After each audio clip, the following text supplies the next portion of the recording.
खाद के लिए त्राइमाम मचा हुआ है। 23,360 कट्टे यूरिया आया है। ये है आपका 8/7/2025 को इफ्को का आया है। इस 23,650 में से 13,280 कट्टे जो है वो इन्होंने प्राइवेट लोगों को दिए हैं। नागौर के अंदर आया है ये 28,810, जिसमें से 18,560 कट्टे जो इन्होंने प्राइवेट लोगों को दिए हैं। गांवों के अंदर किसान खेती नहीं करें खाद के बिना तो हम लोग कहां जाएंगे। सहकारी तंत्र एक ऐसी जगह है जहां आज किसान जो ईमानदारी से भरोसा करता है कि कोऑपरेटिव की दुकान से यदि कोई खाद और बीज मुझे मिलेगा तो मुझे पता है कि 100% सही है। यदि बड़ी बिल्डिंग है और दीमक कहां लगती है, नींव के अंदर लगती है सबसे पहले दीमक। आपने देखा क्या टॉप पे कभी दीमक लगा हुआ। अभी सरकार बड़ा जोर दे रही है, ये डीआर साहब बैठे हैं कि हर ग्राम पंचायत के अंदर आप जो है नई समिति बनाओ। समिति नहीं बनाओ तो कोई एक व्यक्ति है वो अपना पैसा जमा करा के, अमानत जमा करा के समिति बना ले। हम किस दिशा की ओर जा रहे हैं? क्या हमें सिर्फ टारगेट पूरा करने से ही किसान मजबूत हो जाएगा? आज जो पुरानी जो सोसाइटी है उनकी क्या हालात हैं आप लोग देख लीजिए। खाद के लिए त्राइमाम मचा हुआ है। और जो खाद के जो यहाँ कंपनियां हैं बड़ी, मैं आपको बताना चाहूंगा, हमारे पास ग्राम सेवा सहकारी समिति है, उसके पास शॉर्ट टर्म लोन के अलावा कोई चारा नहीं कि हम मजबूती से खड़े हो सकें। अब शॉर्ट टर्म लोन में भी क्या कर दिया, अभी मुझे दिख रहा है 2-3 हमारी समितियों के पूर्व में व्यवस्थापकों के यूनियन के पदाधिकारी भी बैठे हैं। 1-1 लाख रुपए तक कई लोगों को हम कोऑपरेटिव देते थे, चाहे वो नकद दें चाहे बी कंपोनेंट के रूप में दें। लेकिन आज बी कंपोनेंट की हालात क्या हो गई है, किसी भी सोसाइटी के पास आज ये देखा जाए तो खाद का काम नहीं है। मैं कलेक्टर साहब के संज्ञान में ये चीज जरूर लाना चाहूंगा कि 1/7/2025 को ये कोई कृषि आयुक्तालय राजस्थान जयपुर से एक लेटर आया है। नवल किशोर जी शर्मा है कोई संयुक्त निदेशक कृषि आदान, इन्होंने मुख्य प्रबंधक इफ्को और मुख्य प्रबंधक कर्बगो इन दोनों का एक लेटर लिखा है कि जो भी खाद आए उसकी 100% आपूर्ति आप सहकारी संस्थाओं को करोगे। ये इन्होंने मैंडेटरी ये चीज कही है। लेकिन इसके लिए मैं थोड़ा सा दोष जो है वो कहीं ना कहीं हमारे चाहे अधिकारी बैठे हों या जो हम लोग जो इस मंच पे आके बैठ जाते हैं, कहीं ना कहीं हमारी भी कमी रही होगी, हो सकता है कोई, मैं अपने आप की भी गलती मान सकता हूं। आज आप देखिए ये रेक आई है, इसके अंदर 23,360 कट्टे यूरिया आया है। ये है आपका 8/7/2025 को इफ्को का आया है। इस 23,650 में से 13,280 कट्टे जो है वो इन्होंने प्राइवेट लोगों को दिए हैं। इसके अलावा ये डीडवाना कुचामन के अंदर और नागौर के अंदर आया है ये 28,810, जिसमें से 18,560 कट्टे जो इन्होंने प्राइवेट लोगों को दिए हैं। ये सारी जो सूचना है यदि आप इनको पढ़ोगे तो निश्चित रूप से मैं तो कलेक्टर साहब को एक ही बात कहूंगा, आप चूंकि प्रशासनिक सेवाओं में बहुत बड़े पद पे बैठे हैं और हमारा सौभाग्य भी है कि आप यहाँ प्रशासक की भूमिका भी निभा रहे हैं और आप भले व्यक्ति हैं, तो आपसे थोड़ी सी हम उम्मीद ये करेंगे कि हमारी सहकारी समितियों को आप खाद का काम कराएं। उस खाद के काम में व्यक्ति को बहुत बेनिफिट मिल रहा है। आज आप देख रहे हो गांवों के अंदर किसान खेती नहीं करें खाद के बिना तो हम लोग कहां जाएंगे।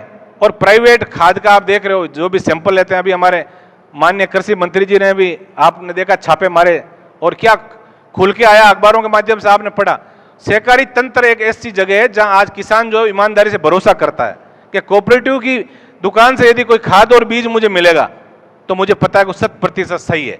तो ये जो उनका जो भरोसा है, इस भरोसे को भी हमें सही दिशा के अंदर आगे ले जाना है। मैं ये निवेदन कलेक्टर साहब से करूंगा कि और एमडी साहब बेटा ये प्रस्ताव भी आप लोग लें, इसके अंदर ये प्रस्ताव भी जाना चाहिए कि भाई 2 चीज है, या तो हमें अदर में मत डालो, या तो मैंने देखा कि बड़े पदों पे बैठे लोग हैं या जो कोऑपरेटिव सेवा के लोग भी बैठे हैं। मैं अभी यही बात कर रहा था, मैंने कहा सारी बातें यदि मैं ही कहूंगा ना तो फिर सबकी नाराजगी मैं अकेला क्यों भोगूं आप बताओ। इसलिए कुछ मेरा भार जो है वो साहू जी ने ले लिया। हमारे कड़वास राजी पता नहीं कुछ कहना चाहते थे लेकिन नहीं कहा, इन्होंने, समझदार हैं। अब सारी बातों का दोष यदि हम ही निकालें, और ये कोई देखिए हमें किसी की बुराई करने में या सिस्टम की बुराई करने में मजा नहीं आता हमें, लेकिन कहीं ना कहीं लगता है आज कोऑपरेटिव बैंक की यदि हम बात करें, इतनी बड़ी बिल्डिंग है और दीमक जो है, एक चीज का आपको ध्यान भी रखना पड़ेगा, यदि बड़ी बिल्डिंग है और दीमक कहां लगती है, नींव के अंदर लगती है सबसे पहले दीमक। आपने देखा क्या टॉप पे कभी दीमक लगा हुआ? आप गांव के व्यक्ति हैं, दीमक जब लगती है तो नींव के अंदर ही लगती है। तो वहां का जो डरा भी आप लोग इसको ठीक करने का पूरा प्रयास करें, क्योंकि मैं प्रशासक महोदय भी बैठे हैं, बहुत आप लोगों को भी बहुत सारे एमडी साहब भी बैठे हैं, व्यवस्थापकों के भी एक मांग पत्र आपके पास आया है। उनकी जो भी वाजिब मांगे हैं हम लोग ये चाहेंगे ईमानदारी से और खुले मन से। एक चीज आपको ध्यान में रखना है, हमारे व्यवस्थापक की हालत बहुत खराब है। जब वो बैंक की सीढ़ियां चढ़ता है तब तो उसको एक कहता है नहीं तुम जाओ, तुम जीएसएस के नौकर हो, और जब वसूली की बात आती है तब कहता है नहीं साहब 100% वसूली नहीं हुई, तो इसके लिए दोषी कौन है? व्यवस्थापक दोषी है। तो ये दोहरा जो रवैया जो है, इनमें हमारे व्यवस्थापकों की भी देखिए, उनका भी हम मान सम्मान करें, क्योंकि सारा काम वो लोग करते हैं। हाँ ये सही है कि आप लोग ध्यान रखें, आप लोग बिल्कुल उनका ध्यान रखें, दोनों सामंजस्य स्थापित करके, और हमें ये प्रयास करें कि हमारी सोसाइटी कैसे करके नफे के अंदर आए, क्योंकि जिस सीट पे हम बैठे हैं हमारा बहुत बड़ा कर्तव्य भी है। हजारों लोग हमारे अंदर विश्वास भी करते हैं। ये इन लोगों की जो मांग है कि भाई जो लाभांश का मांग है 2007 से आंकड़ों में गलत आंकड़े संतुलन चित्र दर्शाकर लाभांश में दिखाकर बैंक ने समितियों को भारी हानि पहुंचाई है, तो जिसकी रजिस्ट्रार महोदय कार्यालय में अधिनियम धारा 55 से जांच कराई जाए। बिल्कुल देखिए, लोकतंत्र के अंदर हर व्यक्ति को अपनी मांग कहने का, उचित मंच पे कहने का अधिकार है। ये जो व्यवस्थापकों ने जो मांग पत्र दिया है, मैं बिल्कुल पूर्णतया इससे सहमत हूं। यदि व्यवस्थापक कोई गलती करता है आप हमें बताएं, आप एक मार्गदर्शक मंडल बनाएं, एमडी साहब भी बैठे हैं, प्रशासक महोदय भी बैठे हैं। मैं ये कह रहा हूं इतने सारे जो 417 जो अध्यक्ष बैठे हैं, इनमें से 5-7 लोग जो समय निकाल सके, ऐसा नहीं हम बना दें कभी मीटिंग करें वो आए नहीं, जो समय निकाल दे, उनका इस आम सभा के अलावा भी कभी आप उनसे राम राम करके बुलाओ उनको मान सम्मान से, वो आपको बहुत बड़ी फोकट के अंदर आपको बैंक की भविष्य कैसे तय हो सकता है उसके बारे में बात करेंगे। कि जो सत्ता पक्ष के जो बड़े नेता हैं उनका या तो काम निकाल दो या उनसे प्रेम से नमस्कार कर लो और दूसरों को इग्नोर करो आप, तब उनकी जो सीट पक्की आप जानते हो, सारी बातें कहने की आवश्यकता नहीं है। लेकिन आप लोगों को ध्यान रखना है कि यदि ये बैंक घाटे में चला गया और ये बैंक बंद हो गया तो हमारी आने वाली पीढ़ी वो हमें कभी माफ नहीं करेगी। वो इस चीज को जरूर देखेगी कि हमारे संस्थाओं के अध्यक्ष कौन कौन रहे और हमें गाड़ी देगी। देखो, यदि अधिकारियों के मन के अंदर दृढ़ इच्छा शक्ति होती तो आज गांधी चौक के अंदर जो बैंक की जो दुकानें हैं, कितनी बड़ी बात है कि लाखों रुपए हम दुकानों से कमा सकते हैं, लेकिन वो 150, 200 रुपए किराए में आज भी चल रही है। बहुत लंबा समय हो गया। तो आप इन चीज को हम अपने मुंह से कहें ये अच्छी बात नहीं है, लेकिन इनके भी आप प्रस्ताव लें। जहां कोर्ट के अंदर आपका चल रहा है मामला, उसके अंदर आप एक और लॉयर खड़ा करें। आपसे नहीं होता तो हमें बताएं, हम प्रयास करेंगे, क्योंकि हमें आने वाली पीढ़ी को जवाब ये देना है कि हमारे बुजुर्ग कहीं ना कहीं कोऑपरेटिव सेक्टर से जुड़े रहे और उन्होंने ईमानदारी से काम करके इस संस्था को बचाया। जब हम चेनाराम जी चौधरी, स्वर्गीय हरजी राम जी, मेरे पिताजी रामदेव जी, रामलाल जी, ऐसे तमाम महराम जी और तमाम किसान कौम के जो व्यक्ति थे जो ईमानदारी से प्रयास करते थे। मैं आपको बता रहा हूं कि आज हमारी नागौर केवीएसएस की चेयरमैन और जीएम साहब भी बैठे हैं। नागौर कोऑपरेटिव जो केवीएसएस का इतना बड़ा रुतबा था कि 1 नंबर जो दुकान थी कोऑपरेटिव की, उस 1 नंबर से ही खरीद शुरू होती थी। वो जब तक बोली में भाग नहीं लेता, व्यापारी इंतजार करते थे वो जब आएंगे ना तब हम बोली शुरू करेंगे। और वे वो ध्यान रखते थे कि कौन व्यक्ति किसान जो हमारी संस्था से जुड़ा वो आ रहा है, तो उसको कहते थे इसको 10 रुपये हम भाव के अंदर भी ज्यादा देंगे। इस चीज का भी आपको ध्यान रखना है। मैं तमाम जो क्रय विक्रय सहकारी समितियों के जो चेयरमैन बैठे हैं, आपसे भी मैं विशेष निवेदन करूंगा कि हमें जनता ने जिस पद पर बिठाया है, हमें हमारे अधिकारों की बात तो सभी करते हैं। आज मेरा अधिकार है यहां बोलने का, लेकिन मेरे कर्तव्य क्या है, उन कर्तव्यों को जब तक मैं नहीं समझूंगा तब तक हम खाली भाषणों से इस संस्था को आगे नहीं बढ़ा सकते।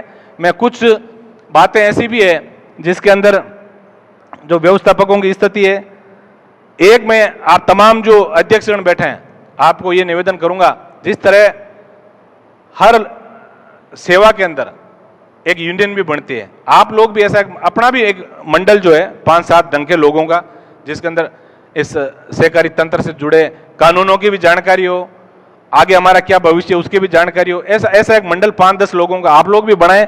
इस आम सभा के अलावा हम लोग कहीं एक जगह बैठ के विचार कर सकें। अभी जैसे हमारे नौका चंदावता के भाई बनवारी जी बैठे हैं, ये व्यक्ति सिर्फ एक गाड़ी खाद के लिए इन्होंने बहुत संघर्ष किया और बात एमपी साहब तक गई, कलेक्टर साहब को भी लेटर लिखे, फिर कलेक्टर साहब ने जब लेटर लिखा तब जाकर इनका छोटा सा काम हो। देखिए हमारी स्थिति क्या है, कौन, आप मुझे बताएं। ये पूछते जरूर हैं कि बैंक फायदे में कैसे आएगी, कि जब सहकारी समितियां फायदे में आएगी। और सहकारी समितियों का अध्यक्षों का कोई आप हाल जो आज है उसके लिए दोषी कौन है? इसके लिए दोषी हम खुद हैं, क्योंकि जिस पद पे हम बैठे हैं उस पद के पावर क्या क्या है, हमारे कर्तव्यों के अलावा कौन कौन सी ऐसी चीजें हैं। अभी मैंने कई लोगों से चर्चाएं की, आज हम जीएसएस के लोग, देखिए आम सभा जो है वो हमारी जीएसएस की भी सबसे बड़ी ताकत है, लेकिन मुझे यहाँ कहते हुए बड़ा दुख हो रहा है कि हम अधिकतर के जीएसएस के अंदर हम आम सभा ही नहीं कराते। लोगों को जागरूक करें, आम सभा करें। हमें लगता है कि भाई इन लोगों को जोड़ने से हमें संस्था को फायदा होता है, ऐसी अमानतें लेके और हम लोग अच्छा काम कर सकते हैं। और काम का बहुत बड़ा पोटेंशियल है। यदि कोई ये कहे कि साहब बैंक तो क्यों सभी घाटे में, अब व्यक्ति ये कहता है, कोई चोर को पकड़ो तो ये कहता है साहब वो फलाना भी चोरी करे नहीं। अरे भाई वो तो कर रहा है तो करे, कोई बात नहीं, लेकिन तू कर रहा है, तू तो भुगत कम से कम।